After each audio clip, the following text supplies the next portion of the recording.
इसका सीधा सीधा अंतर्राष्ट्रीय व्यापार जो भारत का है उस पर प्रभाव पड़ेगा, कीमतों पर फर्क पड़ेगा। और जिस तरह से 2014 से पहले नरेंद्र मोदी इसको मुद्दा बनाते थे, आज वो कैसे अपने ही पुराने वीडियो जब देखते होंगे तो उन पर क्या गुजरती होगी, ये सोचकर हमें भी हैरानी होती कि देखते तो होंगे, नहीं तो हम ही दिखा देंगे, वो अलग बात है। आज अर्थव्यवस्था की स्थिति ऐसी है कि सामने दिखाई दे रहा है इन्फ्लेशन बहुत ज़्यादा बढ़ने वाली है।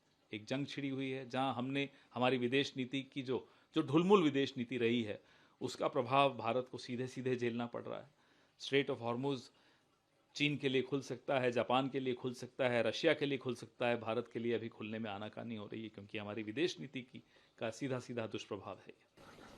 आ रहा है जो आप कह रहे हैं कि कुछ शिप तो आ रहे हैं, हालांकि उसके ऊपर क्रिटिक्स ये कह रहे हैं कि सिर्फ 1.5 दिन की ही सप्लाई है। वो तो खैर चलिए वो ठीक है, उसमें भी आपने जो उनके सेलर्स रोक रखे थे उनको छोड़ा, तब जाकर उन्होंने वो शिप्स छोड़ी।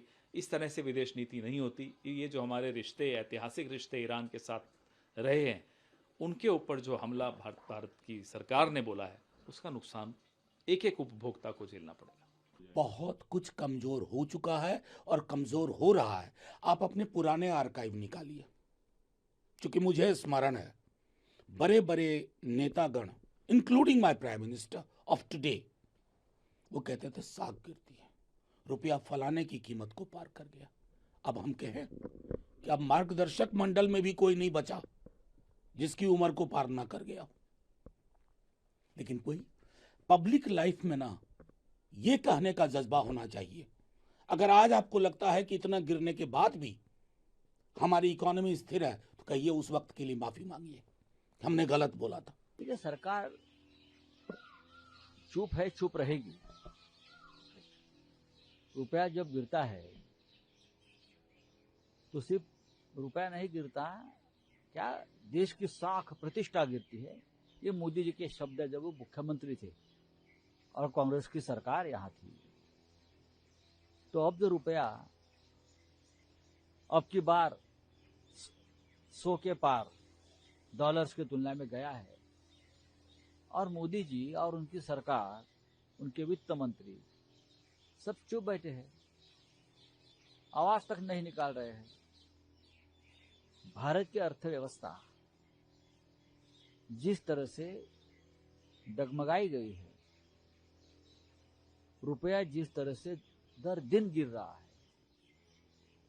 तो मुझे लगता है नरेंद्र मोदी जी देश का नेतृत्व करने में अब सक्षम नहीं रहे। युद्ध तो है, आज युद्ध है, कल तो युद्ध नहीं था ना। जब रुपया गिरना शुरू हुआ, जब से मोदी जी प्रधानमंत्री बने, जब से मोदी जी प्रधानमंत्री बने, ये सरकार आई है, तब से रुपया गिरने का सिलसिला शुरू हुआ है। मोदी जी आज भी चुनाव प्रचार में व्यस्त है, उनको रुपया की चिंता नहीं है, इतना ही मैं कहूंगा। तब क्या कहेंगे मोदी जी से? मोदी जी से इतना ही कहूंगा, मोदी जी अब झोला उठाओ और चले जाइए। ये हमारे देश की विदेश नीति पूरी तरह से फेल हो चुकी है और इस दिशा में सरकार की तरफ से किसी प्रकार का कोई सार्थक और कारगर उपाय सुधारने के लिए नहीं किया गया, जिसका परिणाम हुआ कि आज हमारे देश की मुद्रा शक्ति, purchasing power of money day by day घटती जा रही है।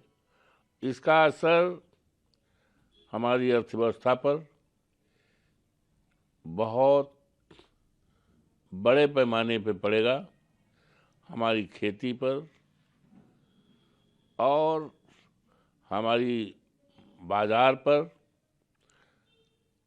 और हमारी डेयरी पर, सभी क्षेत्रों में इसका प्रभाव पड़ेगा। लेकिन और जिस तरह से जल्दी जल्दी तेलों का दाम बढ़ता जा रहा है